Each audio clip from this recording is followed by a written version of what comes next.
কতদূর আশ্চর্যের কথা, কতদূর বিস্ময়ের কথা ভাবলে অবাক হয়ে যেতে হয়। অথচ তার ক্ষুদ্র জীবনে এমন একটা মহাশ্চর্য ব্যাপার সম্ভব হলো। যখনই সে কথাটা ভাবে তখনই সে শুদ্ধ, তার মন শুদ্ধ, যেন কত দূর কোথায় চলে যায়।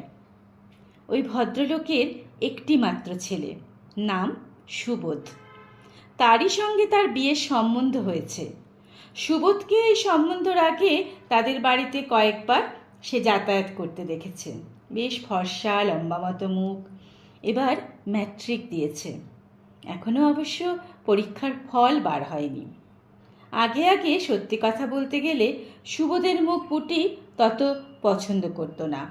তার দাদার সঙ্গে যতবার এসেছে সুবোধ তাদের বাড়িতে, পুটি ভাবতো, দেখো না কেমন ঘোড়ার মতো মুখখানা। কিন্তু আজকাল আর সুবোধের মুখ ঘোড়ার মতো মনেই হয় না, বরঞ্চ মনে হয় বাহ, বেশ চমৎকার মুখখানা। গ্রামের ছেলেদের মধ্যে অমন চোখ, অমন নাক, অমন গায়ের রং, অমন মুখের গড়ন কার আছে?